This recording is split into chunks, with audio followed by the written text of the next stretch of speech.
আমরা জানি কোনটা খবর। নমস্কার, আপনারা দেখছেন নিউজ নাও। আপনাদের সঙ্গে রয়েছে আমি সহেলি। শুরু হচ্ছে 6টার সংবাদ। শুক্রবার বিশালগড়ে বিধায়ক সুশান্ত দেবের উদ্যোগে অনুষ্ঠিত হলো শারদ সৈনিক অনুষ্ঠান। বিশালগড়ে এবছর প্রথমবারের মতন মা দুর্গার বিদায় কার্নিভাল আয়োজন করা হয়েছিল। সেই অনুষ্ঠানের সফলতা উদযাপন করতেই শুক্রবার সন্ধ্যায় শারদ সৈনিক সম্মানের আয়োজন করা হয়। যাদের নিরলস পরিশ্রমের ফলে শান্তিপূর্ণভাবে কাটে পুজোর দিনগুলি, এই অনুষ্ঠানের মাধ্যমে তাদের শ্রদ্ধা জানানো হলো।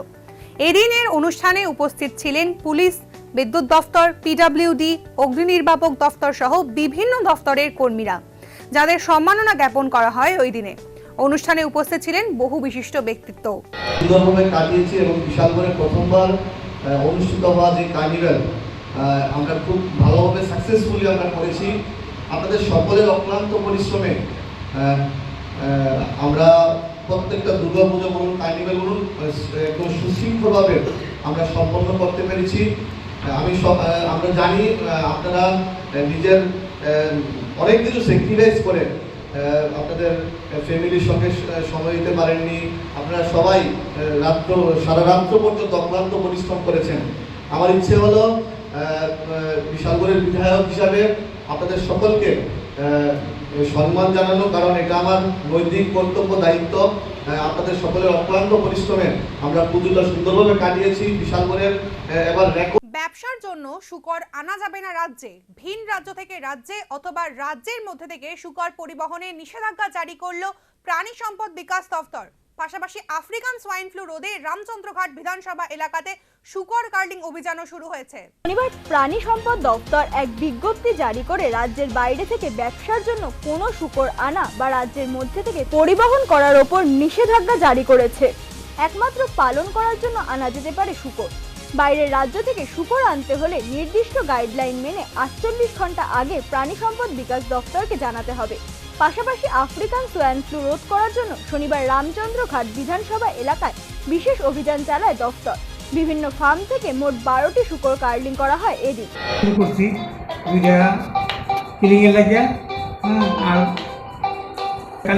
আর দুইটা সার্ভেলেন্স লাগে টিমগুলি আসে কাজ করছে। একটা টিমে ফার্মে গিয়ে সেটা 12টা হয়েছে, আর একটা টিম এখনো আসে নাই, আসলে বলা যায় কথাটা হয়েছে। আর কালকে আমরা ফার্ম এবং অন্যান্য যে বাড়িগুলিতে পাওয়া গেছে এগুলি ক্লিনিং এবং ডিজইনফেকশন করব।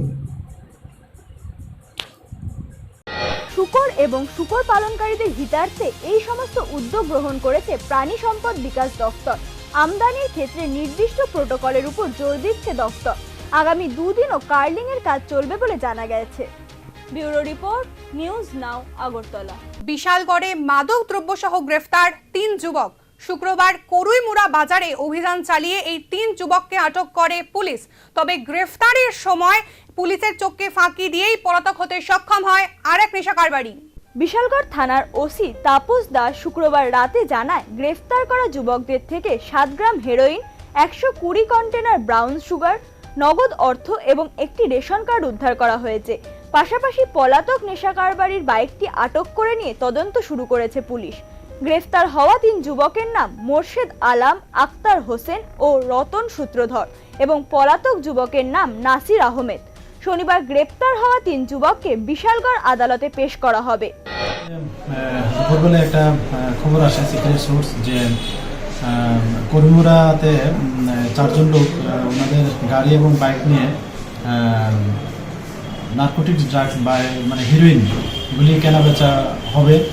তো সেই সুবাদে যখন আমাদের এই ইনফরমেশনটা এলো, আমরা এটা তারপরে আমাদের সিনিয়র অথরিটিকে জানাই এবং প্লাস আমাদের এসডিএম স্যারকেও জানাই যে এরকম একটা হতে চলেছে, আমাদের ডিসিএমকে প্রোভাইড করার জন্য। তারপরে ডিসিএম স্যারও এসেছে বিশালগড় থেকে, বিশালগড় এসডিএম অফিস থেকে। তারপর আমরা যথারীতি সিভিল ড্রেসে আমরা ওইখানে যাই এবং বুথ পেতে বসে থাকি এবং দেখলাম যে হ্যাঁ কিছুক্ষণ পরেই 4 জন এসেছিলেন এবং তাদের মধ্যে টাকা পয়সার লেনদেন হচ্ছিল হিরোইনের জিনিস নিয়ে। তারপর আমরা ওদেরকে ধরে ফেলি, 3 জনকে ধরে ফেলি। একজন আমাদের অবস্থান থেকে একজন পালিয়ে যেতে সক্ষম হয়।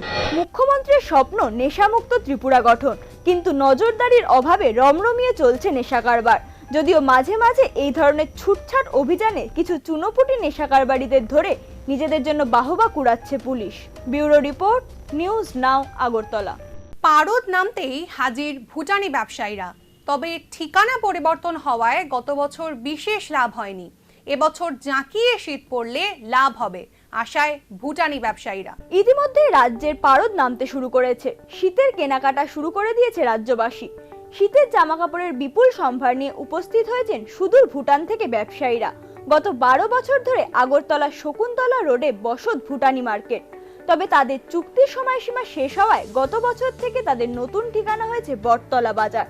নভেম্বরের 1 তারিখ থেকে শুরু হয়েছে মার্কেট, চলবে জানুয়ারির শেষ পর্যন্ত। पहले हम लोग शकुंतला रोड पे था। शकुंतला रोड पे 10-12 साल हो गया। अभी वहाँ हम लोग को एग्रीमेंट था 10 साल के, वो ख़त्म हो गया। फिर वहाँ भी दूसरा वो घर वगैरह ऐसे मार्केट बनाया था, इसलिए हम यहाँ पिछले साल से यहाँ आया। कैसा चल रहा है? पिछले साल तो हम लॉस हुआ। पिछले साल तो मौसम ठंडा नहीं हुआ था, इसलिए हम लॉस हुआ। ये साल तो मौसम ठंडा हुआ तो अच्छा होगा, यही उम्मीद है हम लोग। ঠিকানা পরিবর্তন হওয়ায় গত বছর বিশেষ লাভের মুখ দেখতে পাননি ব্যবসায়ীরা। এবছরও তেমন ভাবে কেনাকাটা শুরু হয়নি বলেই জানিয়েছেন তারা। শীত পড়লে হয়তো লাভের মুখ দেখা যেতে পারে, আশাবাদী ভুটানি মার্কেটের সকল ব্যবসায়ী। Bureau report, news now, Agartala. Deepavali মানেই আলোর উৎসব, আর এই আলোর উৎসবে বরাবরই বাঙালির ঐতিহ্য ধরে রেখেছে মাটির প্রদীপ। তবে বর্তমান সময়ে রং বেরঙের বাহারি আলোর ছটা খানিকটা হলেও কমিয়ে দিচ্ছে মাটির প্রদীপের দীপ্তি। তাই মার খাচ্ছে প্রদীপ নির্মাণকারীদের ব্যবসা। বর্তমানে বাজারে বিভিন্ন ধরনের বৈদ্যুতিক বাতির প্রভাবে ব্যবহার কমছে মাটির প্রদীপে।